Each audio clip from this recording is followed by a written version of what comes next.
வெளிப்படுத்தல் 22:15. நாய்களும் சூனியக்காரரும் விபச்சாரக்காரரும் கொலைபாதகரும் விக்கிரகாராதனைக்காரரும் பொய்யை விரும்பி அதன்படி செய்கிற யாவரும் புறம்பே இருப்பார்கள். நேற்று நாம் நாய்களுடைய தன்மையை குறித்து படித்தோம், ஒப்பு கொடுத்தோம், அறிக்கையிட்டோம், விட்டுவிட்டோம். விசுவாசிக்கிறேன். அடுத்ததாக ஒரு கூட்டம் சொல்லப்பட்டிருக்கிறது, சூனியக்காரர். பில்லி சூனியம், சூனியம் வைக்கிறது, மந்திரம், குறி கேட்கிறது, இப்படி சில தன்மைகள் பூமியில இருக்கு. மேஜிக்கு, மந்திரங்கள், இப்படி பல காரியங்களை நீங்க பைபிள்ல பார்க்கலாம், உலகத்திலையும் பார்க்கலாம். ஆனா பைபிள் சொல்லுகிறது, இந்த சூனியக்காரர் யாவரும் புறம்பே இருப்பார்கள், பரலோகத்துக்குள்ள கால் வைக்க முடியாது. தன்னால முடியாதத, ஒருத்தனுக்கு எதிர்ப்பு தெரிவிக்க முடியல, ஒருத்தனை பழிவாங்க முடியல, ஒருத்தனுடைய முன்னேற்றத்தை சகிக்க முடியல, பொறாமையை தாங்கிக் கொள்ள முடியலங்கும் போது ஒரு மனிதன் உபயோகப்படுத்துகிறது, அவன் போய் நாடுகிறது எது? சூனியம், மந்திரம், அசுத்த ஆவிகளை தேடுவது. ஒருவேளை நீங்க இந்த மார்க்கத்தில் வர்றதுக்கு முன்னால நீங்க சூனியம் வைக்கிறவங்களா இருக்கலாம், இல்லாவிட்டா சூனியம் யார் மேலேயாவது நீங்க வைக்கிறதுக்கு காசு கொடுத்து ஏற்பாடு பண்ணியிருக்கலாம். அது மிகப்பெரிய பாவம், குற்றம். அப்படி இருந்தா யாருக்கு ஒரு அதாவது நீங்க ஏதாவது மந்திரங்கள், தந்திரங்கள், மேஜிக்கு, மெஸ்பரிசம், ஹிப்னாட்டிசம், மையி, மருந்து, மையி, தகடு, தாயத்து, இதெல்லாம் ஏதாவது பண்ணியிருந்தீங்கன்னா ஆண்டவர்கிட்ட மன்னிப்பு கேளுங்க. நல்லா புரிஞ்சுக்கோங்க. பில்லி சூனியம், தகடு, தாயத்து, மருந்து, மையி, இதெல்லாம் இந்த வித்தைகள், ஸ்தம்பன வித்தைகள்னு பைபிள்ல இருக்கு. அப்படிப்பட்ட ஏதாவது ஒரு காரியத்தை அறிந்தோ அறியாமலோ இந்த மார்க்கத்துல வர்றதுக்கு முன்னால நீங்க போய் விக்கிரகங்கள்ட்ட, மந்திரவாதிகள்கிட்ட, குறி சொல்லுகிறவங்ககிட்ட, அஞ்சனம் பார்க்கிறவன்ட்ட, ஜாதகம் எழுதுகிறவன்ட்ட போயிருந்தால் ஆண்டவர்கிட்ட மன்னிப்பு கேளுங்க. ஆனா இந்த மார்க்கத்துல வந்துட்ட பிறகு நீங்க மன்னிப்பு கேட்டு பிரயோஜனம் கிடையாது. வந்துட்ட பிறகு நீ திரும்பி போனீங்கன்னா உன்னுடைய நிலைமை ரொம்ப மோசமாயிடும். அதனால ரொம்ப கவனம். சில இடங்கள்ல விசுவாசிகள் அப்படி செய்கிறதாக பலரும் சொல்லுகிறார்கள்.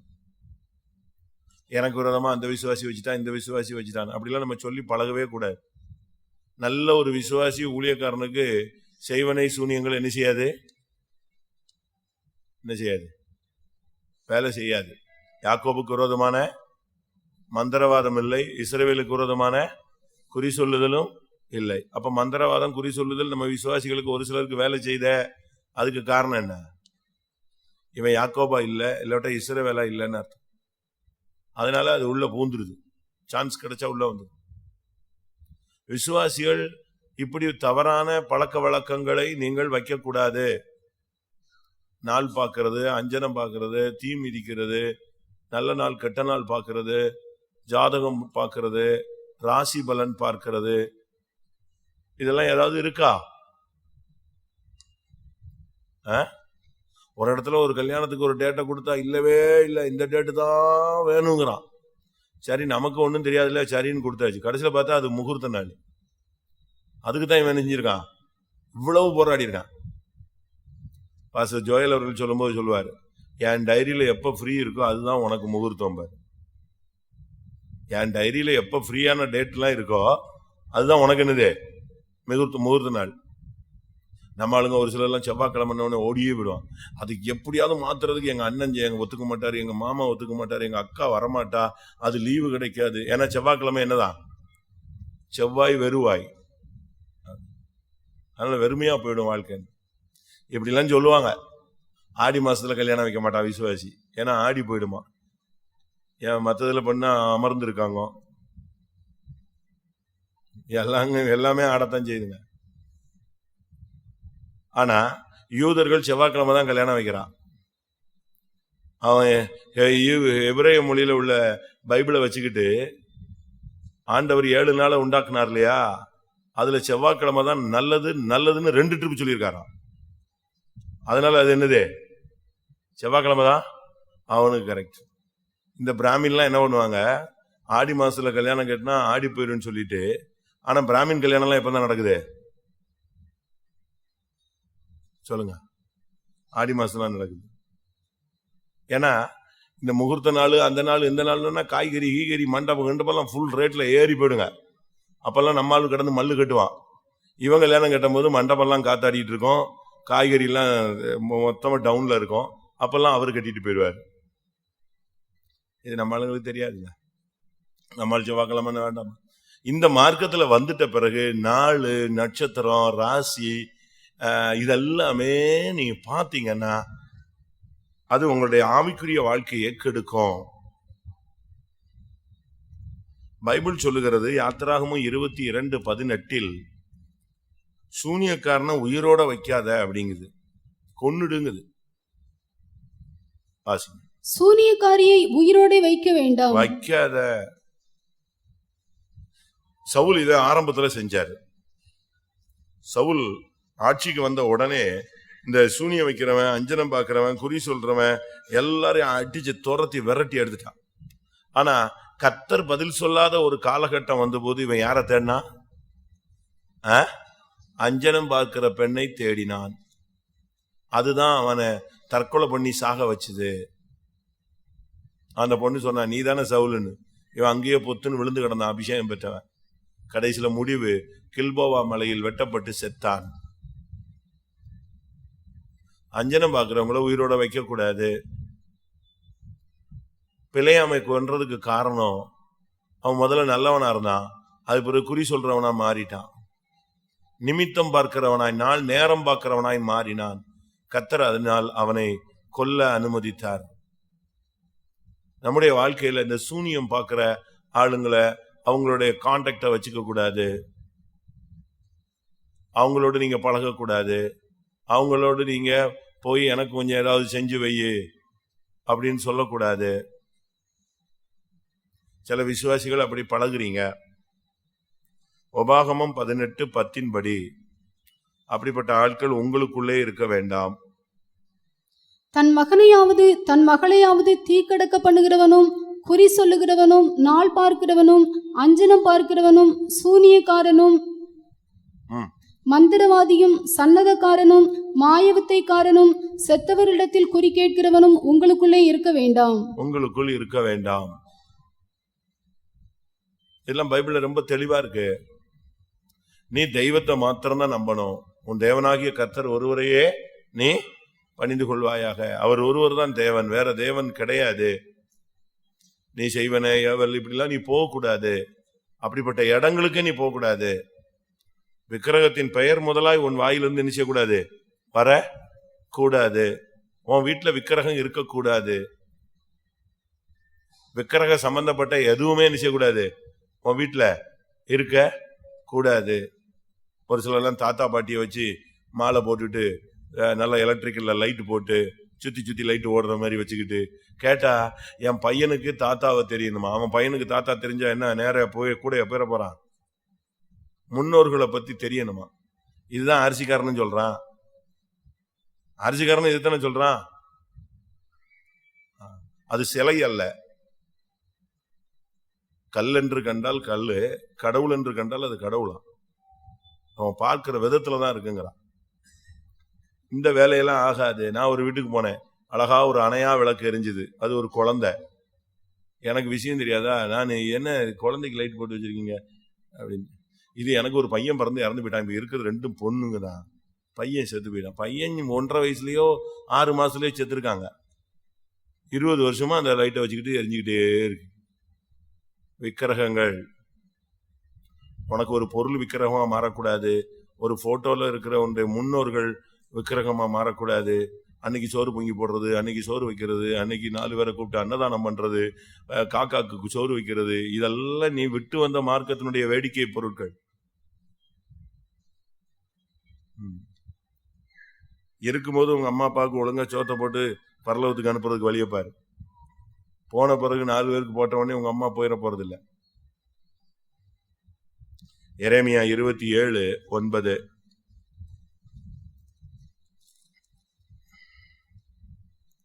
பாபிலோன் ராஜாவை நீங்கள் சேவிப்பதில்லை என்று உங்களுக்கு சொல்லுகிற உங்கள் தீர்க்கதரிசிகளுக்கும் உங்கள் குறிகாரருக்கும் உங்கள் சொப்பனக்காரருக்கும் உங்கள் நாள் பார்க்கிறவர்களுக்கும் உங்கள் சூனியக்காரருக்கும் நீங்கள் செவிகொடாதிருங்கள்.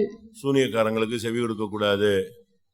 சிலர் நீங்க சும்மா இருந்தா கூட வீட்டுல வந்து சொல்லுவான், உங்க வீட்டுல சாபம் இருக்கு, அது இருக்கு, இது இருக்கு, ஒரு 150 ரூபா செலவழிச்சா சரியா இருக்கணும். உனக்கு உடனே பார்த்தா என்னடா 3 வருஷமா கோயிலுக்கு போறான், ஒன்னும் அவலாம 150 ரூபாயில கிளியர் பண்றான் அப்படிங்கிறான உடனே அவனை சைட்ல கூட்டு போயிட்டு 150 ரூபா கொடுத்து அனுப்பிடுவான். நம்ம ஆளுங்க பாருங்க, உன்னைய பத்தி என்ன சொன்னாலும் உண்மையே சொன்னாலும் நீ வந்து அவனுக்கு செவி கொடுக்க கூடாது. உங்களுக்குள் ஒருவன் உபாகமத்துல இருக்கு, ஒரு தீர்க்கதரிசி எழும்பி அவன் சொன்னது அப்படியே நடந்தா கூட நீ உன் தேவனாகிய கர்த்தரை விட்டு என்ன செய்யக்கூடாது, அவன் பட்சத்துல சாயக்கூடாது. பாஸ்டர் அருள்தாஸ் அவர்கள் சேலத்துல இருக்கும்போது நைட்ல இந்த நல்ல காலம் பிறக்கிறது வர்றான். அவன் யாரு, என்ன சொல்லுவாங்க, அது குடுகுடுப்புக்காரன் வர்றான். இவர் தான் ஃபுல் கிஃப்டட் பார்ட்டியாச்சா. சரி, இவன் என்னதான் பண்றான் இன்னைக்கு செக் பண்ணிடணும்ட்டு எங்க போய் நிக்கிறாரு, வாசல நிக்கிறாரு. இவன் என்ன சொல்றான் பாக்கலாம். அவன் வந்த வேகத்துல அப்படியே அடிச்சுட்டு அப்படியே அதுக்கு தெரியுது இது ஒரு விசுவாச வீடுன்னு புரியுது. ஆவிக்கு தெரியாதா, இந்த வீட்டுல இருக்கிற ஐயாவுக்கு சென்னைக்கு மாற்றம் வருதுன்னு சொல்லிட்டு போயிட்டான். இவருக்கு ஒண்ணுமே வரல. இவன் ஏதோ பிசாசுன்னு சொல்லுவான், ஆவி கீவின்னு ஏதாவது ஒண்ணு சொல்லுவான்னு சொன்னா இவன் எதை சொல்லிட்டு போயிட்டான், டிரான்ஸ்பர் ஆர்டரை சொல்லிட்டு போயிட்டான். இவருக்கு ஒன்றும் புரியல. கடைசியில் பார்த்தா காலைல 10 மணிக்கு லெட்டர் வருது, டிரான்ஸ்பர் டு சென்னை. உடனே அவன் பின்னால போயிட முடியுமா? அதே பாஸ்டர் அருள்தாஸ் ஒரு எக்ஸிபிஷனுக்கு போனாரு. அங்க இந்த நாக்கை வெட்டுறது, கையை வெட்டுறது, கழுத்தை வெட்டுறது, அப்படி பறக்க வைக்கிறது, இதெல்லாம் பண்ணிக்கிட்டு இருந்தாங்க. இது எப்படி நாக்கை வெட்டி ஓட்டிடுறான் நம்ம பாத்துருந்தோம். இவர் டிக்கெட் போட்டு உள்ள போய் உட்காந்துக்கிட்டாரு. இவர் போய் உள்ள உட்காந்தா அவன் மேட்சுக்கு ஸ்டார்ட் பண்றான்.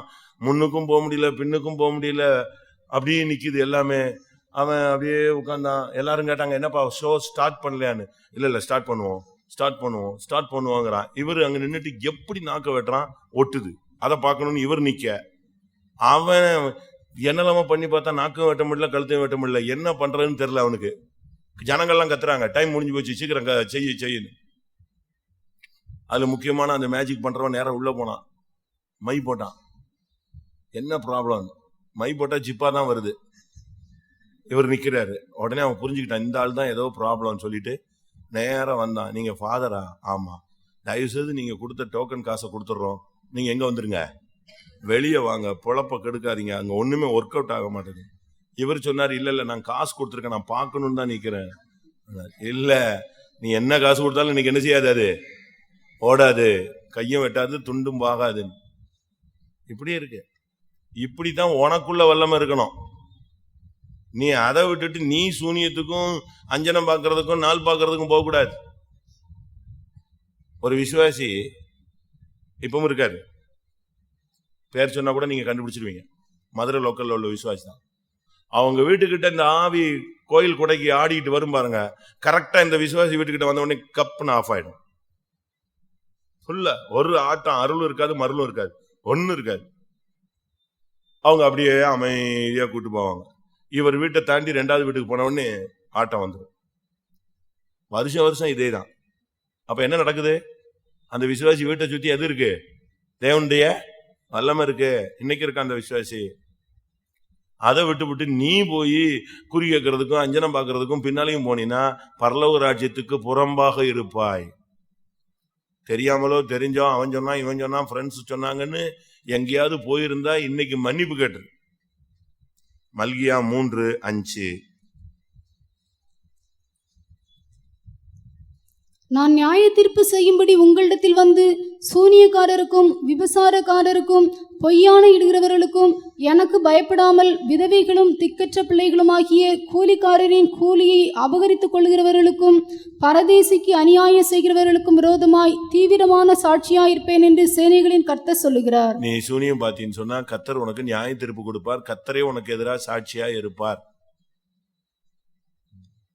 ஒரு சிலர் நம்ம ஆளுங்கள்ல ஒரு சிலர் குழம்பிட்டாங்க. சில ஊழியக்காரங்களே குழம்பி போய் கிடக்குறாங்க. ஓப்பனா சொல்றேன், சில விசுவாசிகளும் குழம்பி போய் இருக்கிறாங்க. உனக்கு என்னப்பா பிரச்சனை, அந்த விசுவாசி தாங்க எனக்கு செய்வனை செஞ்சுட்டாங்க. விசுவாசி எப்படிப்பா செய்வனை செய்வான்? செய்வனை செஞ்சா அவன் யாரு கிடையாது? விசுவாசியே கிடையாது. ஊழியக்காரங்க சிலர் சொல்றாங்க, யாரோ எனக்கு செய்வனை செஞ்சு வச்சுட்டான். நீ எதுக்கு ஜிப்பா போட்டிருக்கிற? செய்வனை செஞ்ச பிறகு எதுக்கு ஜிப்பா போட்டிருக்கிற? செய்வனையே மேற்கொள்றதுக்கு தான் ஜிப்பா போட்டிருக்க. உனக்கு யார் செய்வனை செய்ய முடியும்? செய்யட்டுமே. செஞ்சா உனக்கு என்ன செய்யாது? அது பலிக்காது. உன்கிட்ட வந்தவொடனே ரிவர்ஸ் ஆகும். உனக்கு விரோதமாய் பண்ணினா உன்னை தொடுகிறவன் தேவனுடைய கண்மணியை தொடுகிறான். உனக்கு விரோதமாய் உருவாக்கப்படும் எந்த ஆயுதமும் வாய்க்காதே போகும். நாங்கெல்லாம் சில பிசாசு துரத்துறோம். அந்த பிசாசு சொல்லுவோம், உன்னை கொன்றுவாங்க. சரி, கொல்லணும்னா கொல்லு, முடிஞ்சா பாரு. உன்னை ஊழியத்தை விட்டுலாம துரத்திடுவாங்க. ரைட்டு, பார்ப்போம். அப்படிலாம் விட்டுட்டா திருப்பி நமக்கு பைபிளை தூக்கி நம்ம ஏன் சுத்தணும்? அப்படி ஆண்டவர் விட்டுறாரு. ஊழியத்துக்கு விரோதமாய் பல விதங்கள்ல செய்வனை செய்யறவங்க இருக்கிறாங்க. ஆவிகள் எழுவுறவங்க உலகத்துல இருக்கிறாங்க, நமக்குள்ள கிடையாது. சரி, இதனால உள்ள பாதிப்பை நான் உங்களுக்கு சொல்றேன். அதைத்தான் நம்ம சப்ஜெக்டுக்கு வருவோம். 1 சாமுவேல் 15:23. இரண்டகம் பண்ணுதல் பில்லிசூனிய பாவத்திற்கும் முரட்டாட்டம் பண்ணுதல் அவபக்திக்கும் விக்கிரகாராதனைக்கும் சரியா இருக்கிறது. நீங்க போய் ஒரு மந்திரவாதியோ குறி சொல்றாரோ ஒரு சாமியாட்டியோ போய் பில்லிசூனிய வைக்க வேண்டாம். இங்க சபைக்குள்ள உட்கார்ந்துகிட்டே ரெண்டகம் பண்ணாலே நீ யாரு? பில்லிசூனிய வைக்கிறேன்னு அர்த்தம். ஆவிக்குரிய பில்லிசூனிய இதுதான். ரெண்டகம்னா என்ன? தமிழ்ல சொல்லுவான், உண்ட வீட்டுக்கு ரெண்டகம் பண்றது. எந்த வீட்டுல சாப்பிட்டானோ அந்த வீட்டுக்கே துரோகம் பண்றது. நீ இந்த சபையில இருந்துட்டு இந்த சபைக்கு நீ துரோகம் பண்ணக்கூடாது. இந்த ஊழியத்துல இருந்துகிட்டு இந்த ஊழியத்துக்கு நீ என்ன செய்யக்கூடாது? துரோகம் பண்ணக்கூடாது. எங்க செட்ல ஒரு பிரதர் இருந்தாரு, நம்ம சபை தான், நம்ம ஊழியக்காரர் தான். இங்க உட்கார்ந்துகிட்டே இங்கேயே பசங்கள்லாம் நல்ல வாலிப பசங்க பிள்ளைங்க ஒரு குரூப்பே அவங்க கையில அவர் கையில இருந்துச்சு. அந்த சபையில ஒரு 10-20 வாலிப பையங்க இருப்பாங்க, 10-20 வாலிப பிள்ளைங்க இருப்பாங்க. இவரு நம்ம சபைக்குள்ள உட்கார்ந்துகிட்டே இந்த மிஷினே சரியில்லை, எப்படி இந்த மெத்தடே சரியில்லை, நீ நேத்து முளைச்சிட்டு நீ இப்படி பேசலாமா? கர்த்தருடைய ஊழியத்தை சொல்றது, இந்த மிஷின்ல இந்த சப்ஜெக்ட் இது சரியில்லை, அந்த ஊழியம் சரி கிடையாது, இந்த ஊழியம் சரி கிடையாது. எஸ்ஐகே பிரான்சிஸ் தான் நல்லா பண்றான். அகஸ்டின் ஜெபக்குமார் தான் பயங்கரமா. நம்மளும் இங்க உட்காந்து சோறு சாப்பிட்டுட்டு இப்படி சுத்திக்கிட்டே இருக்கிறோம். நம்ம வெளியெல்லாம் ஊழியம் செய்யறதில்ல. அவன் பாரு காடு மலையில செய்யறான் அப்படின்னு சொல்லிட்டு அவங்க மீட்டிங் பெரியார் திடல்ல நடந்தா இவர் போய் உள்ள உட்காந்துக்குவாரு. இந்த 40 பசங்களும் சுத்தி சுத்தி அங்க போய் சேர்ந்துருவான். அவங்க எழுதின புக்ஸா வாங்கி அவ்வளவு புக்ஸையும் வாங்கி பையங்களுக்கு கொடுத்து பொண்ணுங்களுக்கு கொடுத்து ஒரே அவங்கள ஸ்பிரிச்சுவலா டெவலப் பண்றாராம். முடிவு எப்படி இருந்துச்சு தெரியுமா? உங்களுக்கு தெரியும், ஆளு மதுரை தான் எல்லாமே. அது தவறான ஒரு முன்மாதிரி. நீ இங்க ஜிப்பா போட்டுட்டு நீ அங்க கூடத்துல போய் உட்காந்துக்கிட்டு இங்க ஊழியம் செஞ்சுட்டு இங்க உள்ள ஊழியத்தில் உள்ள தசபாகத்தை வாங்கி நீ சோத்தை சாப்பிட்டுட்டு இந்த ஜனங்கள் இந்த உபதேசத்துக்காக உனக்கு காணிக்க கொடுத்தா இந்த காணிக்க வச்சுக்கிட்டு இருக்கிற புக்ஸ் எல்லாம் ரோட்ல போற புக்ஸ் எல்லாம் வாங்கி படிச்சு இதை கொடுத்துக்கிட்டு இங்க உள்ள பிள்ளைகள் இதுல பிறந்து வளர்ந்த பிள்ளைகளை எங்க டைவர்ட் பண்றது? மிஷினரி ஊழியத்துக்கு போ, மண்ணாங்கட்டிக்கு போ, அங்க போ, இதுக்கு போ, அதுக்கு போ. நீ போக வேண்டியதானே பீகாருக்கு? நீ ஏன் போக மாட்டேங்கிற? இவருக்கு அடுத்து நான் போனேன் அந்த இடத்துக்கு. எங்க சர்ச் தான், எங்க பேட்ச் தான், எங்க பேட்ச் ஊழியக்காரர் தான். இவருக்கு அடுத்து நானு. எனக்கு பிரசங்கம் அப்பெல்லாம் இதே மாதிரி கிடையாது. ஹை ஸ்பீட்ல இருக்கிற டைம். தனியாவே 1.5 மணி நேரம் தண்ணி குடிக்காம பேசுவேன். எனக்கு என்னன்னே தெரியாது. ஒரு 3/4 மணி நேரம் நார்மலா பிரசங்கம் பண்ணுவேன். அடுத்த 3/4 மணி நேரம் போட்டு இந்த துருபதேசத்தை போட்டு தாளிக்கிறதா. அது அப்படித்தான் பேசினார் ஆவியானவர். அப்படியே எல்லாரும் குனிஞ்சுக்குவாங்க. சண்டே ஸ்கூல் ஹெட் மாஸ்டர் இப்படியே குனிஞ்சுக்குவாரு. அங்க உள்ள சண்டே ஸ்கூல் ஹெட் மாஸ்டர் மகா இப்படியே குனிஞ்சுக்குவா. அந்த பையன் அப்படியே குனிஞ்சுக்குவான். இங்க இருக்கிற 40 பேர் இப்படியே குனிவான். என்னன்னு கேட்டேன். என்ன நான் பிரசங்கம் சூடு பிடிச்ச உடனே டீச்சருக்கு குனிறாங்க. கடைசியில் பார்த்தா டீச்சர் எல்லாருமே எங்க தான் போகுது? சண்டே ஸ்கூல் ஹெட் மாஸ்டர் பொண்ணு போச்சான். அங்க அவர் கை வச்சாராம், பக்கெட் வச்சாங்களாம், இவர் வாங்கிட்டு வாந்தி எடுத்தாலாம். ஆஹா, அங்க பொத்துன்னு விழுந்துட்டாலாம். பரவாயில்ல, நான் சொன்னேன் இங்கதான் விழல, அங்கேயாவது விழுந்திய, உனக்கு புத்தி வந்துச்சான்னு. நான் சொல்றது உங்களுக்கு தப்பா விளங்கலாம், பேர் சொல்லக்கூடாது கூட்டத்துல. மதுரை இறந்துட்டாரு. கண்டுபிடிங்க பார்க்கலாம். எதிராக தான் இருந்தார். தீக்கதற்கு எதிரில் தான் வீடு இருந்துச்சு. நான் பொன்னகரத்தில் மீட்டிங் நடக்கும்போது என் மீட்டிங்லேயே ஊழியத்தை விட்டு வெளியே வந்து, நான் பொன்னகரத்தில் காத்திரு கூட்டம் நடத்தும் போது என் காத்திரு கூட்டத்திலேயே பின்னால் வந்து உட்காந்துருந்தாப்ல. யார் நீ? என்ன செய்யறது, வேற வழி இல்லை. ஏன் ஊழியத்தை விட்டு வெளியே போன உடனே நேரம் மிஷினரியா போக வேண்டியதானே? ஏன் மதுரை வந்த? வேடிக்கையா வாழ்க்கை? தவறான ஒரு முன்மாதிரியான செயல். அவைகள் ரெண்டகம் பண்ணுது. அதுக்கு தான் நான் அந்த பாயிண்ட சொல்றேன். ஒரு வீட்டுல சோத்தை சாப்பிட்டுட்டு அந்த வீட்டுக்கு நீ என்ன செய்யக்கூடாது? ரெண்டகம் பண்ணக்கூடாது. எந்த வீட்டுல உனக்கு சோறு கொடுத்தாங்களோ, காபி கொடுத்தாங்களோ, படுக்க இடம் கொடுத்தாங்களோ, ட்ரெஸ் கொடுத்தாங்களோ, உதவி செஞ்சாங்களோ, அந்த வீட்டுக்கு நீ துரோகம் பண்ணினா அதுதான் என்னது? பில்லி சூனியம். நீ போய் தகடு வைக்க வேண்டாம், தாயத்தும் வைக்க வேண்டாம், மையம் வைக்க வேண்டாம், ஒன்னும் வைக்க வேண்டாம். நீ எந்த வீட்டுல சோறு சாப்பிட்டியோ, உனக்கு சோறு இல்லாத நேரத்துல சோறு கொடுத்தான், ட்ரெஸ் இல்லாத நேரத்துல ட்ரெஸ் கொடுத்தான், உனக்கு 20 வருஷம் ஒரு ஊழியம் சோத்தை கொடுத்து உன்னைய கார்ல வச்சு செல்லு வச்சு மரியாதை மதிப்பு கொடுத்தா, அந்த ஊழியத்துக்கே நீ வேட்டு வச்சினா ஆண்டவர் எப்படி உன்னை உள்ள வைப்பாரு? நீங்க பில்லி சுனியன்னு நீங்க எங்கேயும் போய் பில்லி சுனி வைக்க வேண்டாம். கருப்பசாமி கோயில்ல போய் நீ இந்த சபைக்குள்ள இருந்துகிட்டே உபதேசத்துக்கும் ஊழியத்துக்கும் இங்க இருக்கிற ஊழியக்காரனுக்கும் இங்க உள்ள விசுவாசிகளுக்கும் இங்க உள்ளவங்களுக்கு ஆப்போசிட்டா நீ செயல்பட்டாலே நீ யாரு? பில்லி சுனிய வைக்கிறவன் தான். நீ போய் ஒரு பில்லி சுனிய வைக்க வேண்டாம். ரெண்டகம் பண்ணுதல் பில்லி சூனிய பாவத்துக்கு சரி. அப்படி இருக்கா? ரெண்டகம் பண்றீங்களா? உங்க அம்மா அப்பாவுக்கு ரெண்டகம் பண்றீங்களா? துரோகம் பண்றீங்களா? அவங்க உங்களை நம்புறாங்க, படிக்கிறீங்க. நீ படிக்கிறியா? நீ வேலைக்கு போறேன்னு நினைக்கிறாங்க, வேலைக்கு போறியா? கட்டின மனைவிக்கு துரோகம் பண்றியா? புருஷனுக்கு துரோகம் பண்றியா? யோசிச்சு பாருங்க. இதெல்லாம் ரெண்டகம் பண்ணுதல். இதெல்லாம் பண்ணிக்கிட்டு நம்ம ஊழியம் செய்யறோம், நாங்களும் விசுவாசி அப்படின்னு சொல்லிட்டு வேலை பண்ணக்கூடாது. இங்க வாழை காட்டுறது, வெளியே போய் தலையை காட்டுறது, அப்படிலாம் பண்ணக்கூடாது. ஒரே சாயல்ல நில்லு. பில்லி சூனியம். 2வது தானியேல் 2ஆம் அதிகாரம் 2ஆம் வசனத்தின்படி ஆவி கலங்கினவன் தான் யாரை தேடி போவான்? பில்லி சூனியக்காரனை தேடி போவான், குறி சொல்றவனை தேடுவான். அப்பொழுது ராஜா தன் சொப்பனங்களை தனக்கு தெரிவிக்கும் பொருட்டு சாஸ்திரிகளையும் ஜோசியரையும் சூனியக்காரரையும் கல்தேயரையும் அழைக்க சொன்னான். அவர்கள் வந்து ராஜ சமூகத்தில் நின்றார்கள். ஆவி கலங்கினது. அடுத்த வசனம். ராஜா அவர்களை நோக்கி, ஒரு சொப்பனம் கண்டேன், அந்த சொப்பனத்தை அறிய வேண்டும் என்று என் ஆவி கலங்கி இருக்கிறது என்றான். ஆவி கலங்கும் போதுதான் நீ இப்படிலாம் அலைய ஆரம்பிப்ப. மந்திரம் வச்சுட்டா சரியாயிடும், ஒரு தகடு வச்சுட்டா சரியாயிடும். நான் ஒரு சித்தூர்ல இருக்கும்போது ஒரு சிஎஸ்ஐல இருந்து ஒரு போதகர் உபதேசியார் வீட்டுக்கு போனேன். அந்த வீட்டுல பாத்தீங்கன்னா, ஐயோ, நான் தோண்டி எடுத்தேன். அந்த ஆவி சொல்ல சொல்ல ஒவ்வொரு இடமா தோண்ட எது வந்துகிட்டே இருக்கு? கலசம் இருக்கு. கடைசியில் கேட்டேன். நான் சொன்னேன், அந்த சிஎஸ்ஐ கேட்டிஸ்ட கூப்பிட்டு, இதெல்லாம் யார் வச்சது? நீ நல்லா இருப்பேன்னு சொன்னா ஒருத்தன், அதனாலதான் நானே தான் வாங்கி வச்சேன். சிஎஸ்ஐ ஆளு இவரே வாங்கி வச்சிருக்காரு. கடைசியில் அவங்க பொண்ணு நம்ம சிபிஎம் சர்ச்சில் உருளுது, தலை உப்புற உருளுது, ஒரே சுத்துது. அப்பதான் அது சொல்லிச்சு, இந்த வீட்டுல 7 இடத்துல இருக்கு, போய் எடுத்துரு, நான் வெளியே போயிடுறேன்னு. திருப்பி நான் போனேன். 7 இடத்துல இருக்குன்னு உடனே 7 இடத்துலயும் போய் தோணுனா கரெக்டா இருந்துச்சு.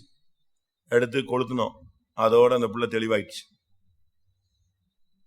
எப்படி இருக்கும்? இன்னைக்கு இப்படிலாம் ஆளுங்க இருக்காங்க. ஆவி கலங்கினவன் போகும் இடம். உன் ஆவி ஏன் கலங்குது? சவுலுடைய ஆவிதான் கலங்குச்சு. கிருபை போனாதான் உன்னுடைய ஆவி கலங்கும். உன் அபிஷேகத்துல நீ நிறைய ஸ்டெடியா இருந்தா உனக்கு என்ன செய்யாது? நஷ்டம் வராது. பாஸ் அருள்தாஸ் ஒரு வீட்டுக்கு போகும்போது அந்த சகோதரி அவரை பாக்கெட் பண்றதுக்கு, இவரே பயங்கர கிப்டட் ஆனாலு, இவரை பாக்கெட் பண்றதுக்கு அந்த அம்மா ஜூஸ்ல என்னத்தையோ போட்டு கொடுத்துச்சான். எப்படி இருக்கும்? ஒரு பாஸ்டரை மடக்கிறதுக்கு ஜூஸ்ல ஒரு விசுவாசி ஒரு மயக்க மருந்து மாதிரி போட்டு என்னத்தையோ கொடுத்து வசியம் மாதிரி பண்ணி, இவர் நம்ம என்ன சொன்னாலும் கேட்கணும். இவர் குடிக்க கையில எடுத்தா ஆவியானவர் சொன்னாராம், அதை கீழே வையும். அவங்க, பாஸ்டர் எங்க கொஞ்சம் குடிச்சிங்கன்னா எங்களுக்கு ஆசீர்வாதமா இருக்கும். ஆவியானவர் சொல்றாரு, அதை எடுக்காத, வையின். சரி, இந்த அம்மா ரொம்ப பிரஷர் கொடுக்குதுன்னு சொல்லிட்டு இவரு நெஞ்சிட்டாரு. எடுத்து வாய்க்கிட்ட கொண்டு போனா ஒரு கை வந்துச்சான், பட்டார்னு அடிச்சுதான். அடிச்சு அந்த கண்ணாடி டம்ளர் கீழே விழுந்து எல்லாம் கொட்டி நொறுங்கி போச்சு. இவர் திரும்பி பார்த்தா யாரு கை? ஆண்டவர் கை தான். அந்த பொண்ணு ஓடி வந்து முழங்கால் போட்டாலாம், பொத்துன்னு குப்புற விழுந்துட்டாலாம். ஐயோ, நான் செஞ்சுட்டேன், நான் தான் தப்பு பண்ணேன்னு அறிக்கை செஞ்சேன். நீ இந்த மார்க்கத்தில் இருந்துட்டு மைய தடவுகிறதுக்காக உட்கார்ந்துருக்கிற, பவுடர் போடுறதுக்கா இருக்க மார்க்கத்தில். ரொம்ப கவனமா இருக்கணும். இப்படி நீங்க பண்ணீங்கன்னா உங்களுடைய வாழ்க்கை எப்படி இருக்கும்? ஏசாயா 47:9. சந்தான சேதமும் விதவை இருப்பும் ஆகிய இவ்விரண்டும் உனக்கு சடதியாக ஒரே நாளில் வரும். உன் திரளான சூனியங்களின் நிமித்தமும் உன் வெகுவான ஸ்தம்பன வித்தைகளின் நிமித்தமும் அவைகள் பூரணமாய் உன்மேல் வரும். நல்லா படிச்சுக்கோங்க.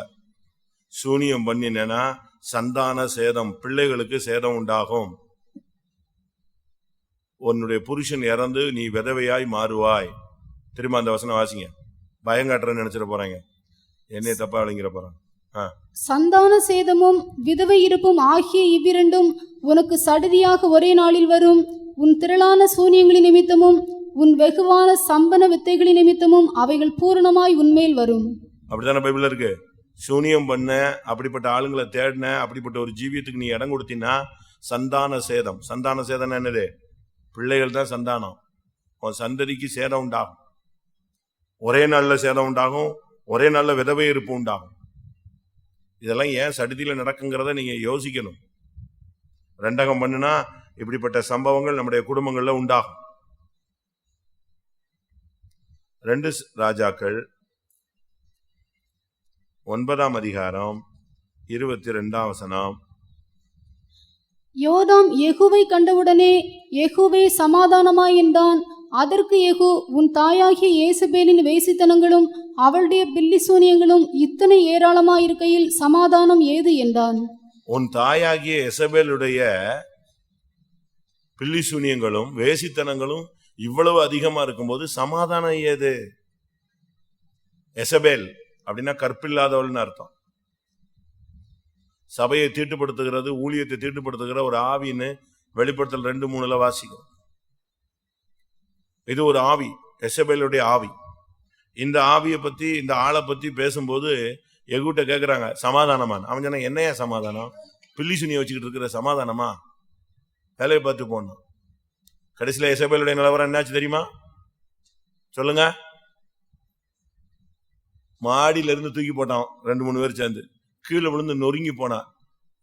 திரும்பி வரும்போது எது சாப்பிட்டுட்டு இருந்துச்சு? நாய் உட்கார்ந்து தின்னுட்டு இருந்துச்சு. எப்படி இருக்குன்னு யோசிச்சு பாருங்க. நான் ஒரு ஆக்சிடென்ட பார்த்தேன். மெயின் ரோட்ல லாரி அடிச்சு மூளையெல்லாம் சிதறி போயிடுச்சு. ஒரே நின்று வேடிக்கை பார்க்குது. திடீர்னு பார்த்தா ஒரு காக்கா வந்து மூளையை எடுத்து தின்னுட்டு போயிடுச்சு. நானும் நிக்கிறேன், எல்லாரும் துரத்துறாங்க. அது டபன்னு வந்துச்சு, மூளை எடுத்து சாப்பிட்டுட்டு போயிட்டே இருந்துச்சு. அது என்ன தீர்க்கதரிசனம்னு எனக்கும் ஒன்றும் புரியல, எவன்னு தெரியல. நாய்கள் உன்னுடைய மாம்சத்தை தின்னும் அப்படின்னு யேசபேலுக்கு சொன்னாரு, ஆகாபுக்கு சொன்னாரு. யேசபேலை தூக்கி போட்டு செத்து கிடந்துட்டு திருப்பி வந்து யெகூ திரும்பி வரும்போது பார்த்தா எல்லா கறியும் சாப்பிட்டுருச்சு. பார்த்தா நாய்கள் எல்லாம் வந்து நின்று தின்னுட்டு போயிடுச்சு. ஆகாபு செத்து போயிட்டான். ரதத்தை கழுவ போனாங்க. ஆத்தோரத்துல போய் கழுவுறதுக்குள்ளே ரதத்துல இருந்து எது நக்கிக்கிட்டு இருக்கு? நாய் உட்கார்ந்து ரதத்துல உள்ள ரத்தத்தெல்லாம் நக்கிச்சு. தீர்க்க தரிசனம். பில்லி சூனியம் இவைகளை அனுசரித்தால் நடக்கிற தண்டனையை பாருங்கள். கலாத்தியர் 5:20. விக்கிரகாராதனை, பில்லி சூனியம், பகைகள், விரோதங்கள், வைராக்கியங்கள், கோபங்கள், சண்டைகள், பிரிவினைகள், மார்க்கபேதங்கள், பொறாமைகள், கொலைகள், வெறிகள், களியாட்டுகள் முதலானவைகளே, இப்படிப்பட்டவைகளை செய்கிறவர்கள் தேவனுடைய ராஜ்யத்தை சுதந்திரிப்ப இல்லை என்று முன்னே நான் சொன்னது போல இப்பொழுதும் உங்களுக்கு சொல்லுகிறேன். இவர்களுக்கு சுதந்திரம் கிடையாது. இது இந்த இடத்துல சொல்லப்பட்ட பில்லி சூனியம் என்பது மாம்சத்தின் கிரியை. ஆவியினாலே சரீரத்தின் செய்கைகளை அழித்தால் பிழைப்பீர்கள். மனாசையை பத்தி பைபிள்ல பயங்கரமா எழுதியிருக்கு. நம்ம பிள்ளைகளுக்கு எல்லாம் மனாசேன்னு பேர் வச்சுக்குவோம். ஆனா மனாசே ஒரு காலத்துல குறி சொல்றது இதைத்தான் அவன் ஃபாலோ பண்ணிட்டே இருந்தான். 2 நாளாகமம் 23:6.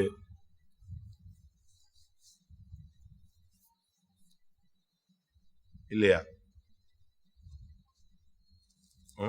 ஒரு நிமிஷம்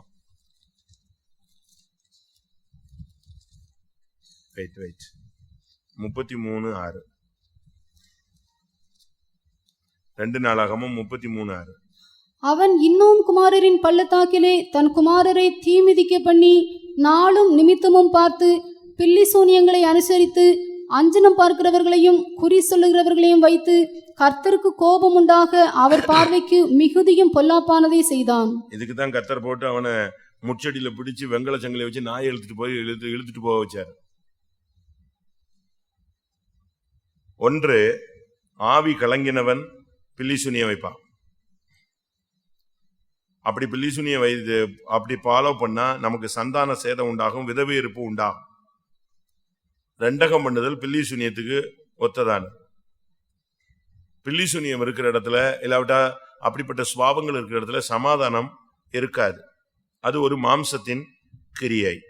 யாத்திராகமம் 7:11 படி பார்வோனுடைய வேலையாட்கள் சூனியக்காரராக இருந்தார்கள். அப்பொழுது பார்வோன் சாஸ்திரிகளையும் சூனியக்காரரையும் அழைப்பித்தான். எகிப்தின் மந்திரவாதிகளும் தங்கள் மந்திர வித்தையினால் அப்படி செய்தார்கள். அவன் எல்லாரையும் கூப்பிட்டான். அவங்களாம் சூனியக்காரர்கள், தேவனுக்கு விரோதமானவர்கள். தேவனுடைய செய்கைகளுக்கு எதிராக உட்கார்ந்து நின்றுகிட்டு மோசே கோலை போட்ட உடனே பாம்பாக்கின உடனே நெஞ்சு அவனுங்களும் பட்டனு கோலை போட்டு பாம்பாக்கிட்டாங்க. அப்படிலாம் பண்ணுவாங்க. கடைசியாக வெளிப்படுத்தல் 21:8 பயப்படுகிறவர்களும் அவிசுவாசிகளும் அருவருப்பானவர்களும் கொலைபாதகரும் விபசாரக்காரரும் சூனியக்காரரும் விக்கிரகாராதனைக்காரரும் பொய்யர் அனைவரும் 2ஆம் மரணமாகிய அக்கினியும் கந்தகமும் எரிகிற கடலிலே பங்கடைவார்கள் என்றார். சூனியக்காரனா இருந்தா நமக்கு நரகம்தான் முடிவு. 2ஆம் மரணம். ஒரு விசுவாசிக்கு 2ஆம் மரணம் கிடையாது. 2ஆம் மரணங்கிறது நாம் நரகத்துக்கு போறதுக்கு உள்ள அடுத்த மரணம். இந்த உலகத்துல ஒரு ட்ரிப் மறிக்கிறோம், அதுக்கு பிறகு நம்முடைய ஆத்மா தேவனோடு நித்தியத்துல ஆளுகை செய்கிறது. ஆனா நரகத்துக்கு போறவனுக்கு என்ன உண்டு? 2ஆம் மரணம். அதோட அவன் போயிடுவான், நரகத்துக்கு போயிடுவான். நான் என் வார்த்தையை சுருக்குகிறேன். எல்லாரும் கண்களை மூடுவோம். நாம் தேவனுடைய ராஜ்யத்துக்கு உள்ளே இருக்கும்படியாக சுதந்திரிக்கும்படியாக அழைக்கப்பட்டவர்கள். நாம் புறம்பே இருக்கும்படியாகவோ சுதந்திரியாமல் இருக்கவோ இந்த மார்க்கத்துல இத்தனை வருஷம் நம்ம போகல. நமக்குள்ள இந்த ஆவிகளுடைய தாக்குதல் இருக்கா? ஆவிக்குரிய பில்லி சூனியம் என்பது 2ஆகம் பண்ணுவது. எழுத்தின் பிரகாரமான சூனியத்தை பின்பற்றினால் நமக்கு நரகம். நமக்குள்ள காணப்படுகிற இப்படிப்பட்ட சூனியமான தன்மைகளை கர்த்தர் மாற்றும்படியாக நாம் தேவ சமூகத்தில் ஒப்பு கொடுப்போம். ஒரு 10 நிமிடம் எல்லாரும் கண்களை மூடலாம், முழங்கால் போடலாம். இந்த பாயிண்ட் மட்டுமல்ல, ஆவியானவர் உங்களுக்கு என்னென்ன ஏவுகிறாரோ அதெல்லாம் அறிக்கையிடுங்க. மனசாட்சியில எதெல்லாம் தவறுன்னு உணர்றீங்களோ அதெல்லாம் அறிக்கையிடுங்க. ஆவியானவர் எதெல்லாம் உனக்கு சுட்டி காட்டுகிறாரோ அதெல்லாம் தேவ சமூகத்தில் அறிக்கையிடுங்க. உச்சந்தலையிலிருந்து உள்ளங்கால் மட்டும் ஒப்பு கொடுத்து பரிசுத்தமாகுதலை தேவ சமூகத்தில் பெற்றுக்கொள்ளுங்கள். எல்லாரும் கண்களை மூடி ஆண்டுடைய சமூகத்தில் கொஞ்ச நேரம் முழங்கால் படிக்கிட்டு, ஆண்டவரே, நான் 2ஆகம் பண்ணினது தவறு, நான் வசனத்துக்கு மீறி செயல்பட்டது தவறு, பேசித்தனங்களுக்கும் பில்லி சூனியங்களுக்கு இடம் கொடுத்து சமாதானம் இல்லாமல் வாழ்ந்து விட்டேன், மாம்சத்தின் கிரியைக்கு நான் இடம் கொடுத்தது தவறு, என்ன மன்னியும். உம்மிடத்திலிருந்து நான் விடுதலையும் ஆசீர்வாதத்தையும் பெற்றுக்கொள்ள விரும்பாமல் சூனியத்தின் மூலமாக மந்திரங்கள் மூலமாக நான் விடுதலையும் ஆசீர்வாதத்தையும் பெற்றுக்கொள்ள வாஞ்சித்தேன், அது தவறு. எல்லாரும் கொஞ்ச நேரம் தான் நமக்கு டைம். இது 3வது கூட்டம். 3வது கூட்டத்திலேயே அபிஷேகம் பொழியணும். ஆமென். கட்டுகள் அறுக்கப்பட வேண்டும், வியாதிகள் சுகமாக்கப்பட வேண்டும், பின்மாற்றத்தின் ஆவி கடிந்து கொள்ளப்பட வேண்டும், 2ஆகம் பண்ணுகிற ஆவி உன்னை விட்டு விலக வேண்டும், சபைக்குள்ள ஒரு தெய்வீக வல்லமை உள்ளே ஊடுருவி வர வேண்டும், ஒவ்வொருவரும் பரிசுத்தமாகுதலை தேவபயத்தோடு பூர்ணப்படுத்த வேண்டும். ஆமென். அல்லேலூயா. ஆமென். கர்த்தர் உன்னோடு பேசிக் கொண்டிருக்கிறார். மனம் திரும்ப வேண்டிய நேரம் வந்துவிட்டது. தோல்விகளை சரி செய்ய வேண்டிய நேரம் வந்துவிட்டது. இயேசுவின் இரத்தத்தினால கழுவப்பட வேண்டிய நேரம் வந்துவிட்டது. பாவத்தை விட்டு விலகி ஓட வேண்டிய நேரம் வந்துவிட்டது. ஹல்லேலூயா, ஹல்லேலூயா, ஹல்லேலூயா. பில்லி சூனியங்களுக்கு பயப்படாதிருங்கள், மந்திரங்களுக்கு தகடுகளுக்கு பயப்படாதிருங்கள். உலகத்தில் இருக்கிறவனில் உங்களுக்குள் இருக்கிறவர் பெரியவர். ஆமென். யாரோ பண்ணிவிட்டான், நீ பயப்படாத. கர்த்தர் உன்னோடு இருக்கிறார். உன்னை தொட எந்த வல்லமைக்கும் உரிமை கிடையாது. தேவன் ஒருபோதும் உன்னை விட்டு கொடுக்க மாட்டார். அல்லேலூயா. நீ அவைகளை நாடாதே, நீ அவைகளை தேடாதே, நீ தேவனுக்கு ரெண்டகம் பண்ணாதே, உன் குடும்பத்துக்கு ரெண்டகம் பண்ணாத, உபதேசத்துக்கு சத்தியத்துக்கு சபைக்கு ரெண்டகம் பண்ணாத.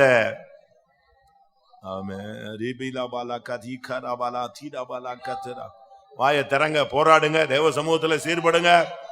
ஆமென். சூனியத்தின் ஆவி நம்மை விட்டு வெளியே போகட்டும். ஹல்லேலூயா. ஆமென். Praise the Lord, praise the Lord, praise the Lord, praise the Lord, praise the Lord, praise the Lord. Hallelujah, hallelujah, hallelujah, hallelujah, hallelujah, hallelujah, hallelujah, hallelujah. ஆமென்.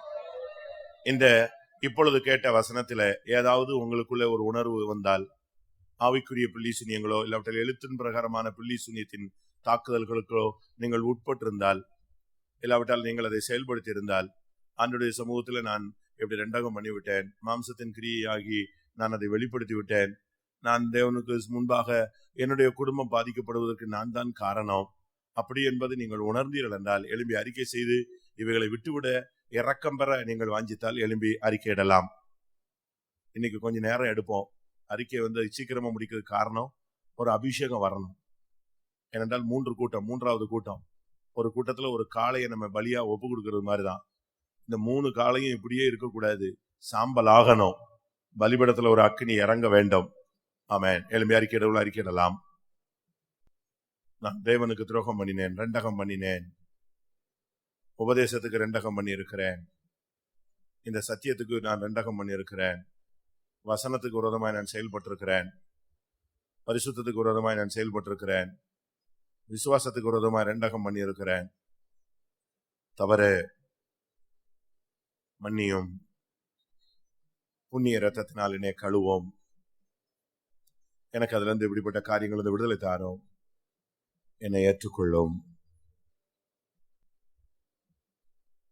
ஆமென், ஆமென், ஆமென், ஆமென், ஆமென், ஆமென், ஆமென், ஆமென், ஆமென். கர்த்தாவே, நீர் என்னை மன்னித்தீரானால், என் குறைகளை நீர் ஒத்துக்கொண்டு ஏற்றுக்கொண்டு என்னை நீர் அங்கீகரிப்பீரானால், புறஜாதியாராகிய பலி பரிசுத்த ஆவியினால் பரிசுத்தமாக்கப்படும் என்று எழுதியிருக்கிறதே, அந்த வசனத்தின்படி புறஜாதியாராகிய நான் இந்த பரிசுத்த ஆவியினால் பரிசுத்தமாக்கப்படட்டும். என்னை மன்னித்ததுக்கு அடையாளமாக ஒரு அபிஷேகத்தை, ஒரு வல்லமையை, ஒரு கிருபையை, ஒரு பலனை எனக்குள்ளே தெய்வம் கட்டளையிடும். இனிமேல் நான் மரணம் வரை, உம்முடைய வருகை வரை நான் ரெண்டகம் பண்ணுகிறவனாய் வாழவே கூடாது. ஆமென், ஆமென். கர்த்தர் இன்றைக்கு நம்மை சந்திக்கிற ஒரு அருமையான நேரம். ஹல்லேலூயா.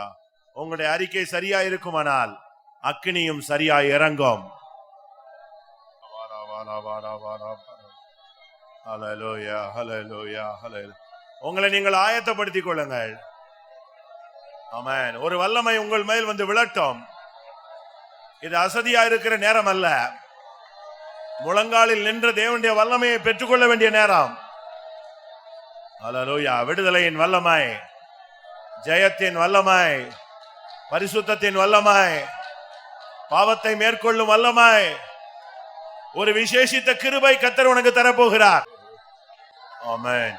பாவத்தை நேசிக்க நான் இனி செல்வேனோ, பாவத்தை நேசிக்க நான் இனி செல்வேனோ, தேவனின் பிள்ளையா ஜீவிப்பேன் நானிதோ, தேவனின் பிள்ளையா ஜீவிப்பேன் நானிதோ, பாவத்தை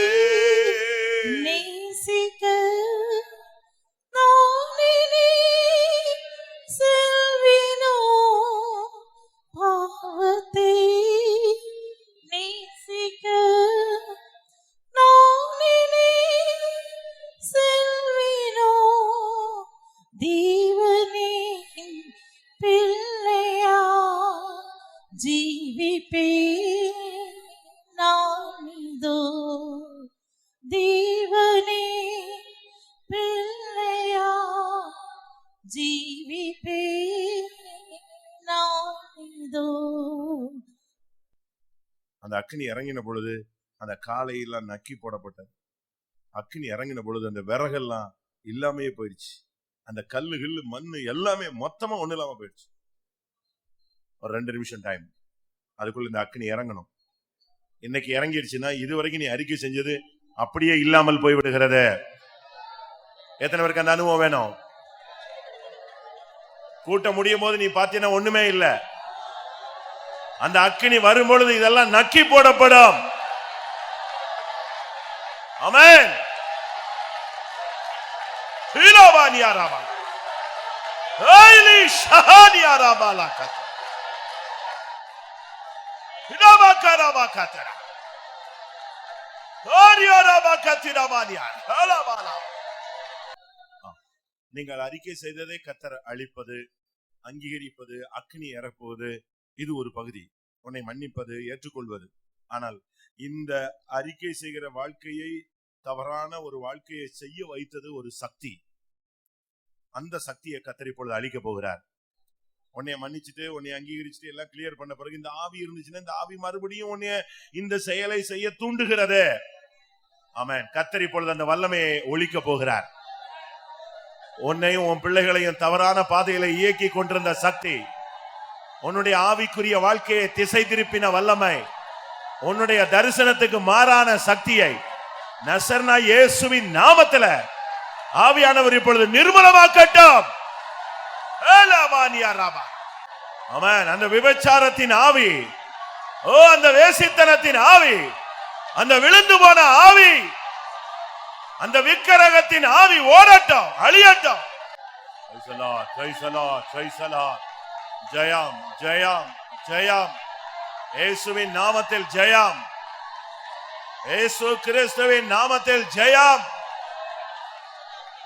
எத்தனை பேர் பெற்றுக்கொள்ள போகிறீர்கள்? ஹல்லேலூயா ஹல்லேலூயா.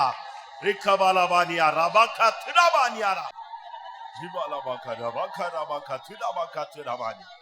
ஹல்லேலூயா.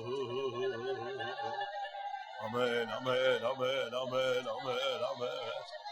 ஹல்லேலூயா. ஷபலபரபரி விதி விதி விதி விதி விதி. ஆமென் ஆமென் ஆமென். விக்கரா திரா நியாரா பாலகத்ரா. ஆமென் ஆமென் ஆமென் ஆமென் ஆமென். ஹல்லேலூயா. தேவாட்டின் திரு இரத்தத்தால் நான் சுத்தமாகினேன். அவரின் சுத்த இரத்தத்தால் நான் ஜெயம் பாடுவேன்.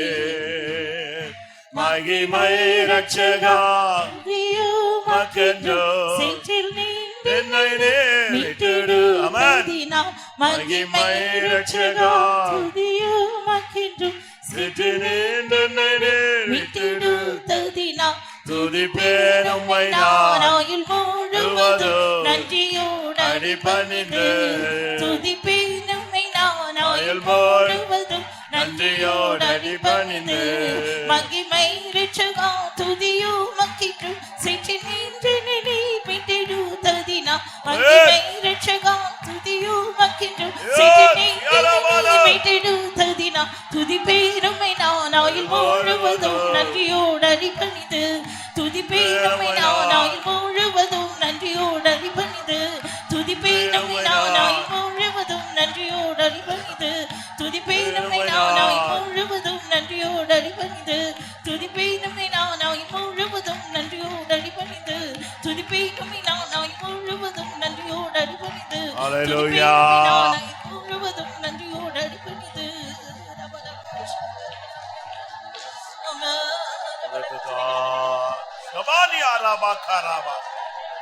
Jesus, Jesus.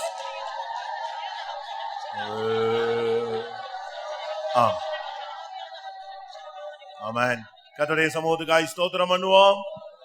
Praise the Lord, praise the Lord. இந்த மூன்றாவது கூட்டத்தை கர்த்தர் பொறுப்படுத்தார், அதற்காக ஸ்தோத்திரம் பண்ணுவோம். அவர் உட்கார்ந்து நம்மை சுத்திகரித்தார், அதற்காக ஸ்தோத்திரம் பண்ணுவோம். இன்னும் ஒரு ஆழமான சுத்திகரிப்பை தெய்வ வசனத்தின் மூலமாய், இரத்தத்தின் மூலமாய், ஆவியின் மூலமாய், இந்த ஜபங்கள் வாயிலாக நமக்கு கட்டளையிட முடியாய் ஸ்தோத்திரம் பண்ணுவோம். தோத்ரா தோத்ரா ஜனங்களை எல்லாரையும் கர்த்தர் தடைகளை மாற்றி கொண்டு வந்து சுத்திகரித்து பரிசுத்தமாக்க முடியாய் ஸ்தோத்திரம் பண்ணுவோம். எல்லா மகிமையும் அவருக்கே செலுத்தி ஸ்தோத்திரம் பண்ணுவோம்.